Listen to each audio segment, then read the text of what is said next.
জাতীয় নাগরিক পার্টিতে যুক্ত হওয়ার পর কিছু মানুষ ডাক্তার তাসনিম জারাকে গে অ্যাক্টিভিস্ট হিসেবে তুলে ধরার চেষ্টা করেছেন, যা পুরোটাই বানানো গল্প বলে দাবি করেছেন ডাক্তার তাসনিম জারা। নিজের ভেরিফাইড ফেসবুক পেজে এক পোস্টে এ দাবি করেন তিনি। তাসনিম জারা জাতীয় নাগরিক পার্টির জ্যেষ্ঠ যুগ্ম সদস্য সচিব। নতুন রাজনৈতিক দলে পদ পাওয়ার পর সামাজিক যোগাযোগ মাধ্যমে একটি পক্ষ তার পেশাগত বিষয় নিয়ে সমালোচনা শুরু করেছেন। বিভিন্ন মিথ্যা অভিযোগ করা হচ্ছে ডাক্তার তাসনিম জারার বিরুদ্ধে। ফেসবুক পোস্টে ডাক্তার তাসনিম জারা বলেছেন, রাজনীতিতে আসার পর আমাকে গে অ্যাক্টিভিস্ট হিসেবে তুলে ধরার চেষ্টা করছে কিছু মানুষ। তাদের দাবি হচ্ছে আমি ব্র্যাকের সঙ্গে এ কাজ করি। আমি এ বিষয়ে সত্যটা তুলে ধরব, যাতে কোনটা সত্য আর কোনটা তাদের বানানো গল্প সেটা আপনি নিজেই ধরতে পারেন।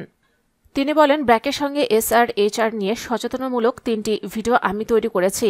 এই 3টি ভিডিওই আমার ফেসবুক পেজ ও ইউটিউব চ্যানেলে দেওয়া আছে 1 বছরেরও বেশি সময় যাবৎ। লাখ লাখ মানুষ ভিডিওগুলো দেখছেন। হাজার হাজার মানুষ কমেন্ট করে জানিয়েছে ভিডিও থেকে তারা উপকার পেয়েছে। প্রতিটা ভিডিওটিতে ব্র্যাকের নাম ও লোগো খুব স্পষ্টভাবে দেওয়া আছে, কোনো লুকোছাপা নেই। ভিডিওগুলোর বিষয়বস্তু আমি তুলে ধরছি এবং সঙ্গে লিঙ্কগুলো দিচ্ছি, আপনি নিজেও চেক করে নেবেন। প্রথম ভিডিওর বিষয়বস্তু ছিল অনিয়মিত মাসিক বোঝার উপায় কি এবং মাসিক অনিয়মিত হলে করণীয় কি। মেয়েদের মাসিক প্রতি মাসে নির্দিষ্ট বিরতিতে হয় না, এটা স্বাভাবিক। তবে এই তথ্য না জানার কারণে অনেকে দুশ্চিন্তায় থাকেন। এই ধারণা দূর করা ও কি হলে ডাক্তারের কাছে যেতে হবে সেটা জানানো ছিল ভিডিওটার মূল বিষয়বস্তু। স্বপ্নদোষ হলে অনেকে দুশ্চিন্তা করেন যে তাদের শরীর দুর্বল হয়ে যায়, আবার কতবার স্বপ্নদোষ হওয়া স্বাভাবিক তা নিয়েও অনেকে দুশ্চিন্তা করেন। এটা নিয়ে ছিল দ্বিতীয় ভিডিও। তৃতীয় ভিডিওটা কিশোর কিশোরদের মানসিক স্বাস্থ্য নিয়ে। আমি দুশ্চিন্তা দূর করার কিছু প্রমাণিক টেকনিক শিখিয়েছি।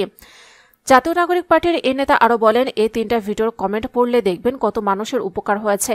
এই কাজকে যারা গে অ্যাক্টিভিটিজম হিসেবে তুলে ধরেছেন তাদের উদ্দেশ্যে কি সেটা তাদের নাম পরিচয় ও আগের পোস্টগুলো দেখে আপনারা নিজেরাই বুঝতে পারবেন। ব্র্যাকের সঙ্গে এটা আমার একমাত্র কাজ নয়। ব্র্যাকের সঙ্গে আমি উচ্চ রক্তচাপ নিয়ন্ত্রণের উপায় সংক্রান্ত একটা প্রজেক্টে কাজ করেছি। করোনাকালীন সময়েও কাজ করেছি, যুক্ত করেন ডাক্তার তাসনিম জারা।